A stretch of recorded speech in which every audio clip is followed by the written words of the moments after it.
Waterfall की स्थिति खराब। आए दिन नशेड़ियों के जमावड़े से पर्यटकों को भी कई मुसीबतों का करना पड़ता है सामना।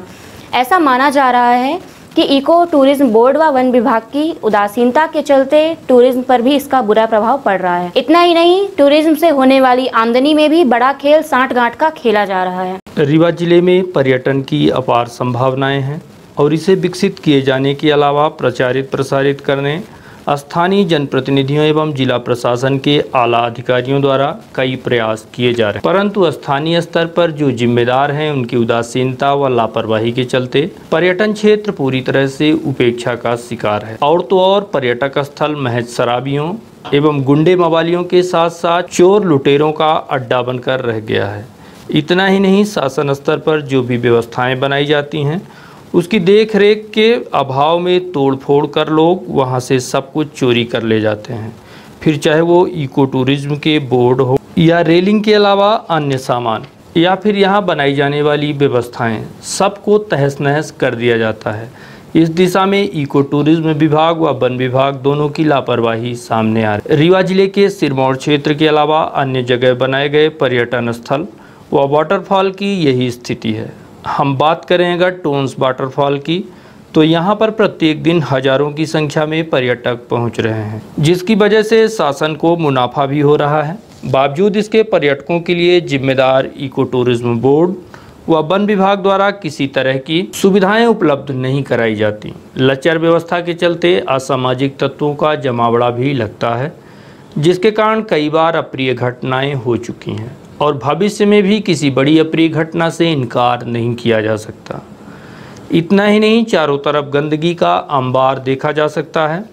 साथ ही यहाँ पर लगी सीढ़ियाँ, रेलिंग व डस्टबिन तक को लोग तोड़ ले जाते हैं। इस संबंध में सामाजिक कार्यकर्ता शिवानंद द्विवेदी एवं स्थानीय लोगों का क्या कहना है, आइए हम आपको सुनाते हैं। यहाँ तक सवाल ये है कि ये जो यहाँ पे व्यवस्थाओं की आपने बात करी, तो व्यवस्था यहाँ पे बिल्कुल दुरुस्त नहीं है। व्यवस्था यहाँ पे बिल्कुल सही नहीं है, क्योंकि यहाँ पे जो उच्च अधिकारी हैं, जो डीएफओ हैं, जो यहाँ के एसडीओ हैं, जो यहाँ के रेंजर हैं, जिनकी जिम्मेदारी बनती है कि इस चीज़ को देखें कि यहाँ पे रेलिंग टूट रही है, वहाँ पे खतरा है, ये सारे लोग इतने जाते हैं, वहाँ पे कोई इनका मॉनिटरिंग नहीं है, एक साथ लोग चले जाते हैं। यदि कभी कोई हादसा हो गया, अभी आपने केवटी में देखा एक हादसा हो गया, यदि ऐसे ही कोई हादसा हो गया तो इसका जिम्मेदार कौन होगा? सीधी सी बात है, इन छोटे जो कर्मचारी हैं, जैसे यहाँ के जो बीट गार्ड यहाँ पे नियुक्त किया गया है, इनके ऊपर मढ़ दिया जाएगा, सारा दोष इनके ऊपर आ जाएगा। लेकिन इन्होंने भी कहा है कि मैं संडे को 1-4 की गार्ड चाहिए। 1-4 की गार्ड मांगने का बहुत बड़ा मतलब होता है कि मतलब यहाँ की भीड़ जो है वो कंट्रोल में नहीं आ रही है गार्ड के। तो भाई यहाँ पे आपने इको पर्यटन का स्थापना तो कर दी, लेकिन इसकी यदि आप व्यवस्था नहीं कर पाए, यदि इसकी मॉनिटरिंग सही तरीके से नहीं कर पा रहे हैं, इसका मैनेजमेंट सही तरीके से नहीं हो पा रहा है, हजारों हजार रुपए आ रहे हैं, कहाँ आप खर्च कर रहे हैं? ये देखिए यहाँ पे हम ट्रैक आप दिखा दीजिएगा, ट्रैक जो बना हुआ है, हमें लगता है इसका कभी मेंटेनेंस ही नहीं हुआ है। रेलिंग टूटी हुई है, हर जगह व्यवस्थाएं हैं। तो आखिर इतना पैसा आ रहा है तो कहाँ जा रहा है, कौन खा रहा है इसको? क्या इको पर्यटन बोर्ड ने इस पैसे को खाने के लिए बनाया था? किस तरह से हो और इसकी कोई मैनेजमेंट ना हो? एक्टिविस्ट के तौर पे यहाँ पे 24 घंटा देखते रहते हैं, मॉनिटरिंग करते रहते हैं। यदि छोड़ दिया जाए हफ्ते 10 दिन के लिए इसको, या 1 महीने जो बनवाया गया है, ये सही तरीके से इसकी मॉनिटरिंग होनी चाहिए। ये पूरा खंडहर की तरह तब्दील होता जा रहा है, ये नष्ट हो रहा है और यहाँ पे जो आने वाले पर्यटक हैं उनके लिए खतरा अलग से बन। यहाँ कुछ व्यवस्थाएं जरूर देखने को मिल रही है कि दूर दूर से लोग आते हैं, यहाँ हजारों की संख्या में पर डे लोग यहाँ आते हैं, तो मतलब अपना पिकनिक मनाने के हिसाब से घूमने फिरने आते हैं। और यहाँ काफी ज्यादा गंदगी देखी जाती है, जैसे लोग खा पी के दोना पत्थर हर जगह फेंके हुए हैं। दूसरी चीज, कई जो बैठने की व्यवस्थाएं हैं वो सब टूटी फूटी हैं, इधर उधर फेंक दी गई हैं। और तीसरी सबसे प्रमुख चीजें हैं कि जो स्टील की रेलिंग बनी हुई है वो भी टूटी फूटी है और साथ में काई, इसकी प्रॉपर सफाई होनी चाहिए। क्या होता है कि चारों तरफ से पानी गिर रहा है, तो अगर उसकी प्रॉपर सफाई नहीं करेंगे तो किसी दिन बहुत बड़ी घटना को अंजाम हो सकता है। इसके थ्रू कोई गिर के टूट फूट सकता है, ये बहुत बड़ा इशू बन सकता है। उसके लिए चाहिए कि प्रॉपर इसकी सफाई, जो काई वगैरह लगी हुई है, इसकी हफ्ते में कम से कम 9 ना पर डे हो, पर हफ्ते में उसकी घिसाई होती रहे कि कोई इसमें स्लीप हो करके गिरे ना। और दूसरी सबसे बड़ी चीज है कि यहाँ कुछ यहाँ पे सीढ़ी तक पहुँचने के लिए कम से कम 700-800 मीटर की दूरी होती है, तो बीच बीच में कहीं छाया की व्यवस्था होनी चाहिए कि लोग वहाँ से आते हैं। इतना ज्यादा गर्मी फील होती है कि पिकनिक का कोई मतलब ही नहीं रहा।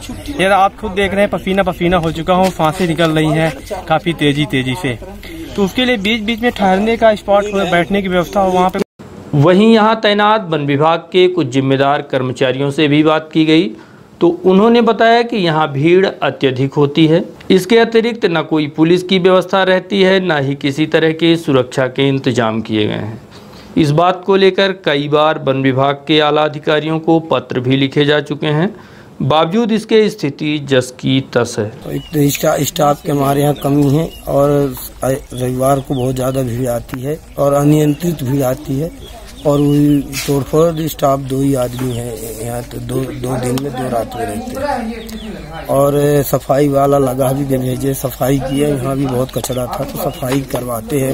अब इतना बचत नहीं, सिर्फ 5 हफ्ते में 5 दिन के लिए सफाई के लिए, इसके बाद बचत तो है नहीं। 5 ही दिन का टिकट लगती है, 10 रुपये पैदल का है, गाड़ी का 25 रुपये, मोटरसाइकिल का लगता है, 100 रुपये फोर व्हीलर का लगता है। मना करते जो मान गए, अब झगड़ा भी कर लेते हैं, अब स्टाफ उसमें अब इंक्वायरी भी कर लेते हैं और जाने बहुत काम देते, लेकिन फिर भी लेके लोग चले जाते हैं। तो हर बार लिखते दी, हर महीने में लिख के दे देते। वहाँ से बोलते कि स्टाफ ही नहीं है, अभी मिल जाएगा स्टाफ। प्रसाद साकेत, वन रक्षक, टोन्स वाटरफॉल।